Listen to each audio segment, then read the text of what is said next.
understanding of. We're just going to put like calculus terminology on top of stuff you already know about continuous functions. Monday and Tuesday, we're going to be doing something called the Introduction to the Derivative. And then Wednesday and Thursday will be review days. And then Friday is going to be your test. Some things I do want to say, like if you did not like your quiz grade, remember every quiz grade you get in my class can be replaced by your test, as long as you've done all of your homework, of course. One of the homework assignments will be quiz corrections, and I'll talk a little bit about that towards the end of class.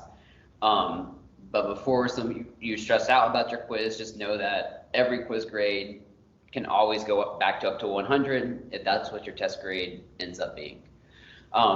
But before I talk about the quiz, I did want to go ahead and get today's notes done. And today's notes I am calling continuity,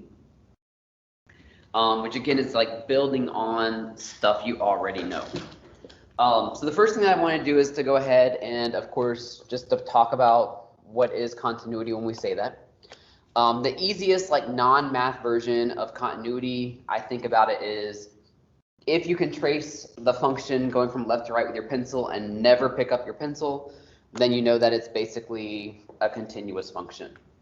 So for me, it helps actually not to talk about continuity, but to actually talk about what is discontinuity. So oftentimes we're going to be talking more about when is a function discontinuous. And I talk about x equals c, so when we talk about continuity or discontinuity, we're talking about like at a specific point, like is it continuous or discontinuous at x equals 5? Is it continuous or discontinuous at x is equal to 3? And when it comes to something being discontinuous, or I should say not something, when it comes to a function being discontinuous, we have two types of discontinuities in math. We have removable discontinuities, and we have non-removable discontinuities.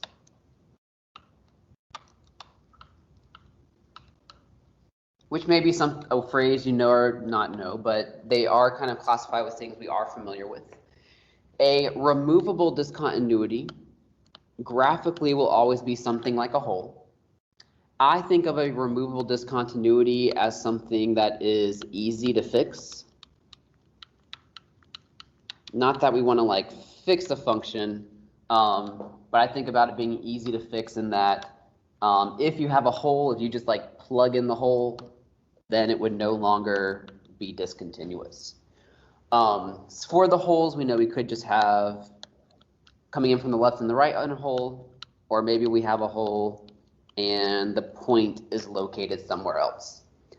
The calculus definition about a removable discontinuity is going to be that the limit as x goes to that c value exists. So the limit does have to exist for it to be considered removable. And then you do have kind of two cases. The one where you just have a hole, you could have the case where f of c is undefined, or you could have the case where f of c is defined, but it's just not equal to the limit, which looks a lot like some of the stuff we were doing when we were first learning limits graphically. And then we have non-removable discontinuities. Non-removable discontinuities are going to be ones that I think of that are not easy to fix.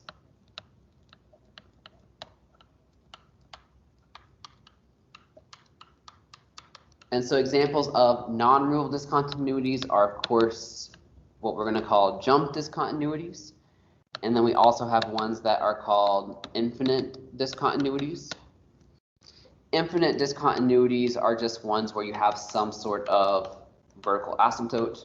In calculus, we'll just call them infinite discontinuities because the graph is continuing towards infinity along a vertical asymptote. For all non-removable discontinuities, the limit at that x value would not exist. So I think that's just kind of putting some words and vocabulary to some things that you are already familiar with when it comes to functions. Any questions with that? so far. I haven't really done any examples, but I thought it would clear up anything. All right, so that is discontinuity.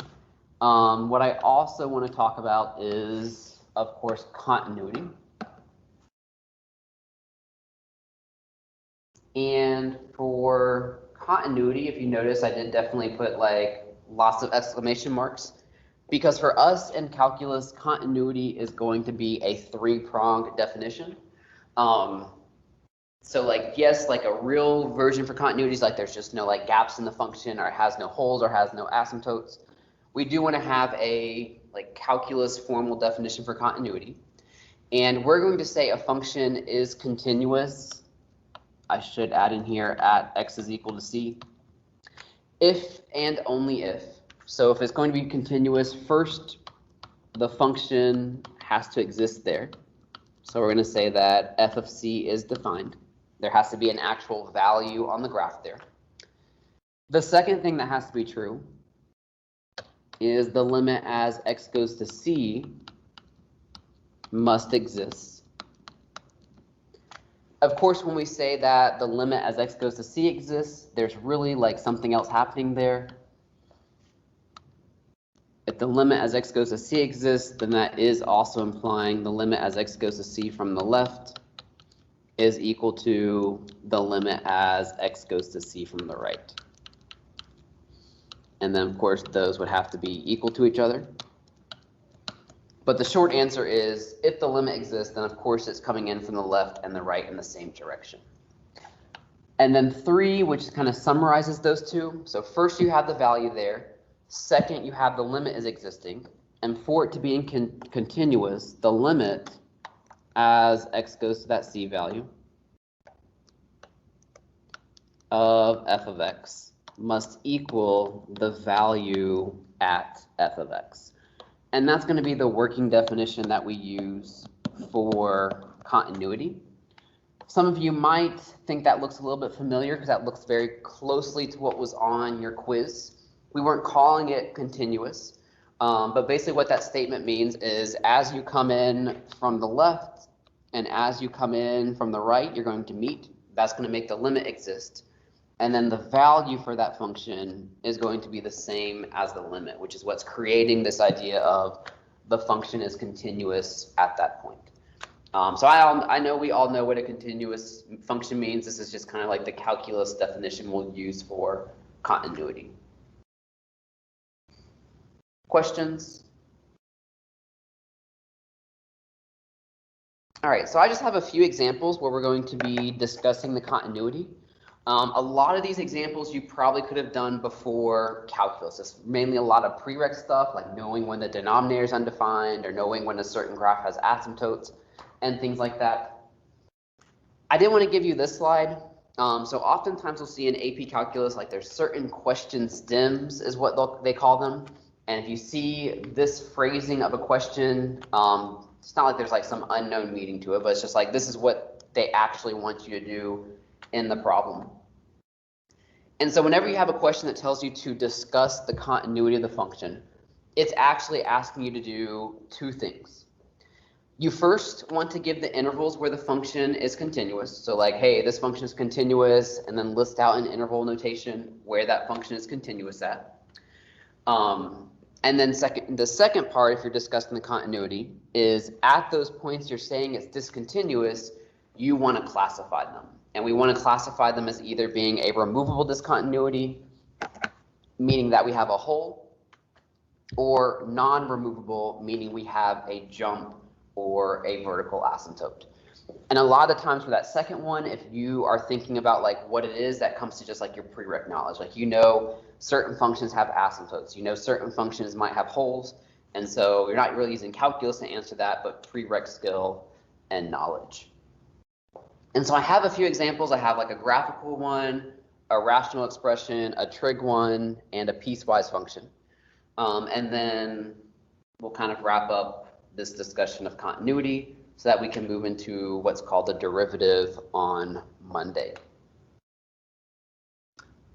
So the first example, I know this is a graph and I probably should have shared it in OneNote, and that's my bad. I didn't. But I think most of us, if I put this in front of you, even back when you're in like Algebra 2, you could probably answer that question. So if I say discuss the continuity of a function, remember that means two things. You first want to talk about where is it continuous. So you would say like, hey, this is continuous at or continuous when, doesn't really matter. And then once you identify where it's continuous, you'll classify which of the discontinuities are non-removable and which discontinuities are removable. Interval notation is much more common in calculus than saying like all real numbers except for x is not equal to the numbers. So I'll tend to use interval notation more often, but both would be acceptable. And I'll write both of them on this slide. So where's this function continuous? I see starting on the left-hand side is continuous. The first issue I run into is -1. That's the first time I have to pick up my pencil. So I skip over -1. The second time there's an issue is at 2. Skipping over 2. And then continuing the last time there's an issue is at 3. And then I can continue for infinity. So I've defined everywhere where it's continuous. Another option you could have done is you could have just said something like continuous for all real numbers, except x can't be equal to -1, 2, and 3. That green answer is obviously also okay. I'll just say that the interval notation is just something we see a lot more in calculus. So classifying them, the first discontinuity was at -1. -1, would that be removable or non-removable? And it would be non-removable. The reason why would be because it is a jump in the graph. X equals 2 would also be considered to be non-removable. It is what we would classify as an infinite discontinuity, basically because we have a vertical asymptote there. And then at x equals 3, that would be considered to be the removable discontinuity because out there we just have a hole. Again, that value could be defined elsewhere, but as long as there's a hole, we're going to call that a removable discontinuity. Questions on the graphical example?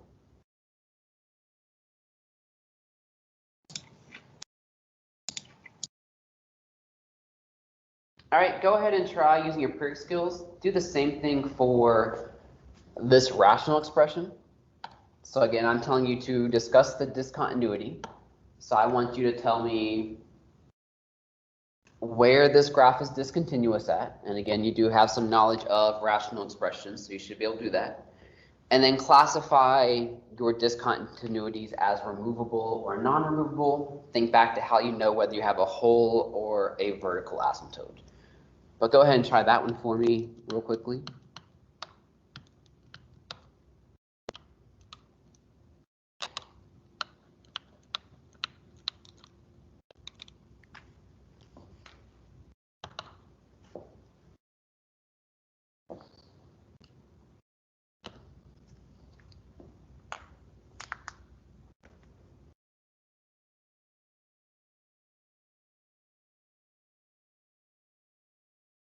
And so for this example, we know that the issues is the denominator can't be equal to 0. So looking at the denominator, I see x cannot be equal to -3 and x cannot be equal to 1/2. So those are going to be the points of discontinuity, the only points of discontinuity. So it's first discontinuous at 3 and then at 1/2. And then you should have seen, okay, well, one of those could be removable, one could be non-removable. They could both be non-removable, both be removable. But we know that when we cancel out a factor, that is creating a hole. So I know the removable one would be located at x equals -3. The 2x minus 1 does not cancel. So x equals 1/2 would be the non-removable one.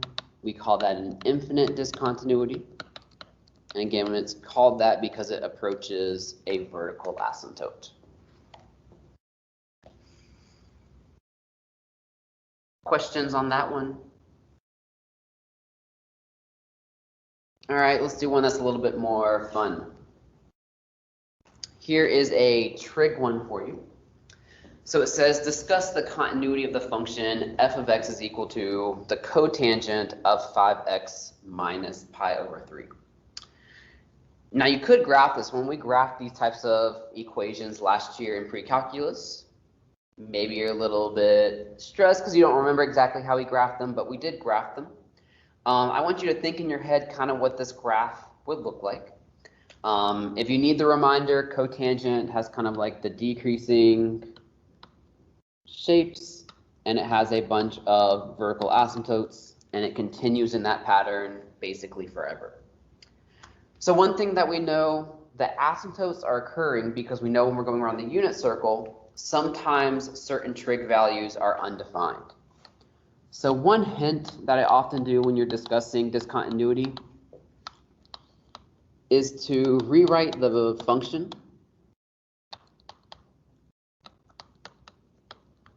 to see the denominator. And the reason why is that we often know that when we have functions, they're going to be discontinuous because the denominator cannot be equal to 0. So if I'm looking at this one, we know this is a cotangent one. So if I want to rewrite this one, to me it's easiest to think of this as, so cotangent is cosine over the sine. So I have the cosine of pi over 3 over the sine of 5x minus pi over 3. And that's the same thing that cotangent is. Those two statements are equivalent.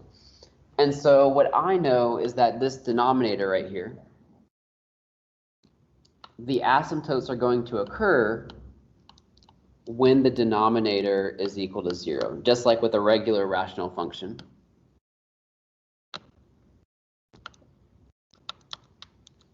So if I want to find the places where this function is discontinuous, I can just create an equation with that denominator, setting it equal to 0, and that can help me find all of my vertical asymptotes. So solving that equation, we know that when the denominator is equal to 0, that we are going to have vertical asymptotes. These are the trig equations I would solve using this very technical sounding smiley face method. So if I know that the sine of something is equal to 0, I can think to myself, well, when is sine equal to 0? Sine is equal to 0 at 0 and pi. But those are not the answers. What was on the inside? On the inside was this 5x plus pi over 3. I think it's minus, I don't know why I'm writing plus. Y'all are about to fix it. 5x minus pi over 3. There we go.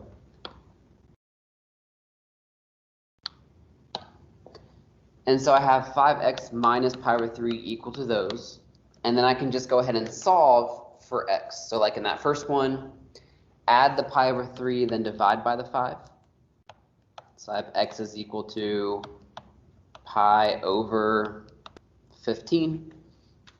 I can do the same thing for the other one.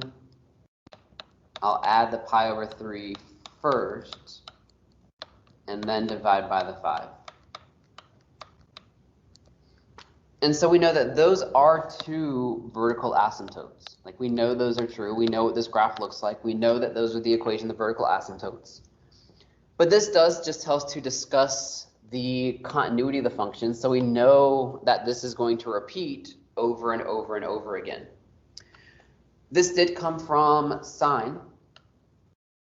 So we know that the period of sine is 2 pi over b, where in this case the b value is 5.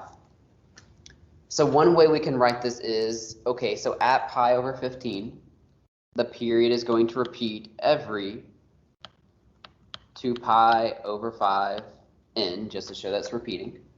Same thing for the other one, plus the period 2 pi over 5 n.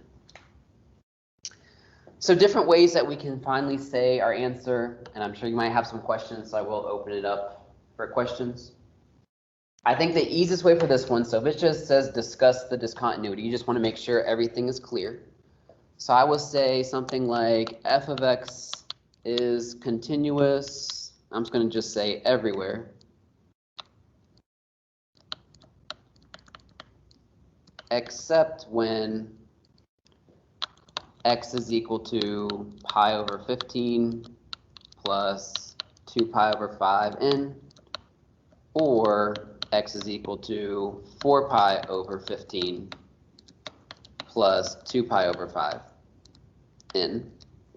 And how we classify those would be non-removable because we know that this is a trig function with asymptotes. I would accept that answer. I do want to say we could also write it differently. So we know that for cotangent and tangent, its period is only pi over b.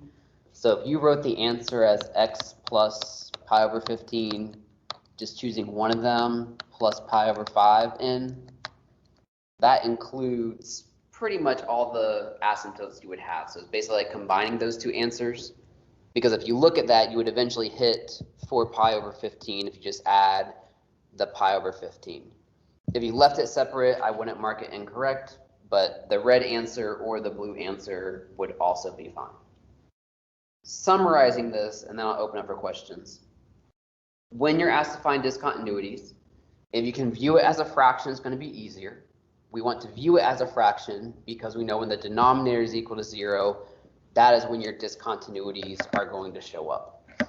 So this one was a trig, found the denominator, set it equal to 0, and that's where I could find my discontinuities.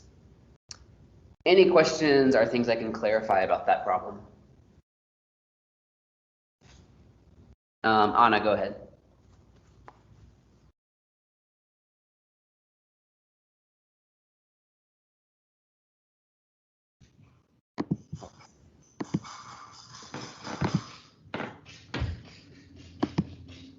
Sorry, it wasn't letting me unmute, but You're fine.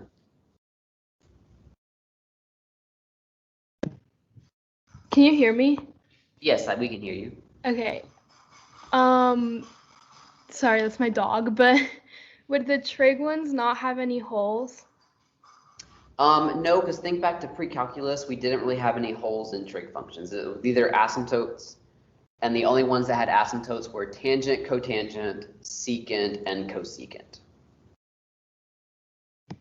Okay, thank you. And they were always, and then since it's asymptotes, we would always just classify it as non-removable. Does that mean we'll never have a question that has cosine and sine? Like, I mean, you could. It would be a dumb question because it would just be continuous everywhere. oh, okay. So probably I wouldn't put it on a question you would look at.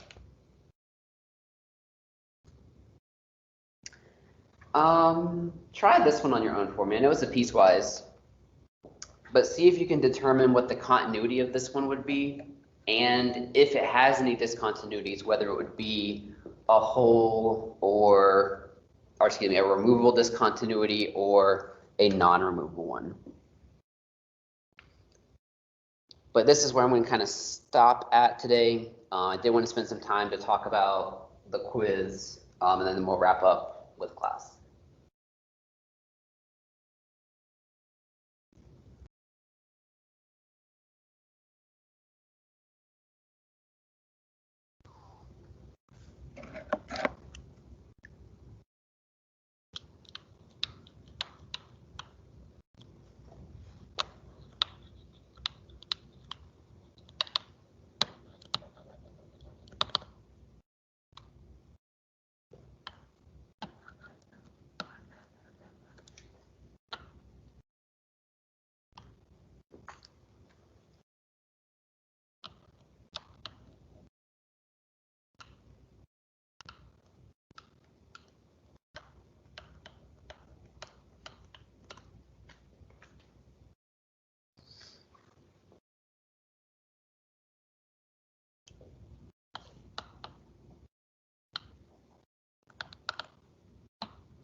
All right, so looking at this one, we have a piecewise function. We know that it is continuous on this interval. I kind of started at negative infinity. It does stop at 1. For continuity, you can either end that with a bracket or parentheses. I kind of tend to put parentheses on it because I would argue that for it to be continuous, the limit has to come to it from both sides. So if it's an endpoint, it kind of can't continue beyond that, but both will be okay. Do I have any points of discontinuity in this graph at all? At -2? At -2, and you know that because both of the, like, this is x is less than -2, and then it's x is greater than -2. So we know for certain that it just doesn't include -2. So I'm going to go ahead and skip over it. And then we want to determine, well, is this a jump or a hole? Because we know for piecewise functions, you could go and just have a hole, and then it continues. Or you could come up, and it could then jump up or jump down and continue elsewhere. So we could just do the limit. I didn't write limit notation here, but we really are doing a limit. Coming in from the left, we know that it's going to stop at the 2x plus 8, so I can plug that in. And that gives me 4. And I can also do the limit coming in from the right, and that will be 2 minus the -2, which is also 4. Since those exist, we know that the limit as x goes to -2 exists. Since the limit is existing, is this going to be a removable or non-removable discontinuity? Removable? Removable. So we have a removable at x equals 2 and just nothing that is non-removable. If that was not the same on the left and the right, then of course the limit would not exist and it would be considered a jump, therefore a non-removable discontinuity. Wait, so like in like the parentheses or whatever, like to explain why it's removable, is it just if you were going to describe removal, you would say it's either it's a hole, or from using calculus notation, it will be because the limit as x goes to -2 exists. okay? Would be the calculus justification of it.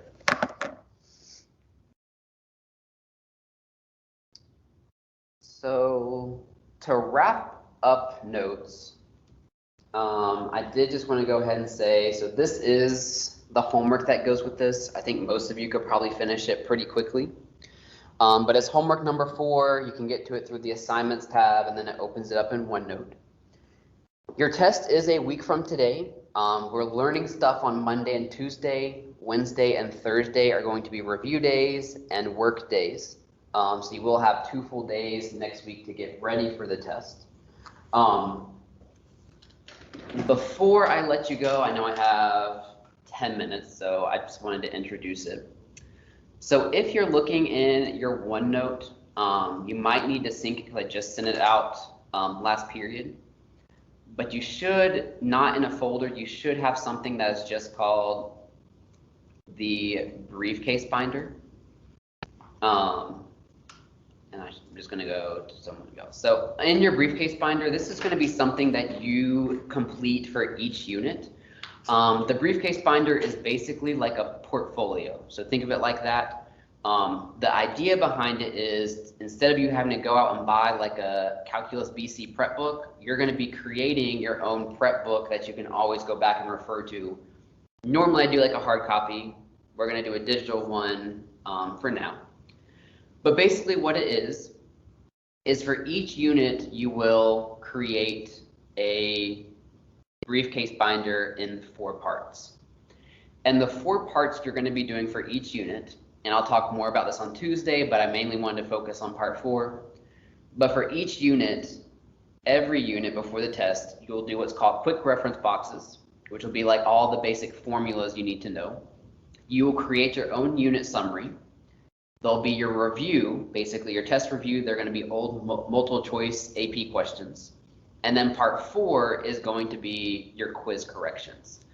And those will count as a homework assignment. So remember, doing all of your homework is what allows your test grade to replace your quiz grade. Also, with this being an AP class, like I want you to learn from your mistakes, especially as we move throughout the year. So you should have this, and basically each unit, like I'll leave it at the table of contents, and then I have how to do the corrections, and then you'll see part 1, part 2, and then you have part 3 and part 4. I only show you this, like I'm not assigning it now, but if you have some free time this weekend and want to start looking at your quiz, you can go ahead and do your quiz corrections. There is a page in here that tells you how to do corrections. It's basically going to be a part A, B, and C, and I have examples of like good corrections, corrections that are too long and corrections that are too short. But just wanted to know that was there. Like, I'm going to talk more about that next week. But I know some of you want to get ahead, and that could be something you're doing your quiz corrections if you didn't make 100 that first time. So again, don't worry about your quiz grades as long as you learn from your mistakes and do your homework. That quiz grade basically goes away. With that being said, 9 minutes left of class. If you're good to go, you can go ahead and sign out, and I will see you on Monday. If you want to hang back and ask any other questions, you can do that as well. But y'all have a great weekend. Bye, Mr. Brown.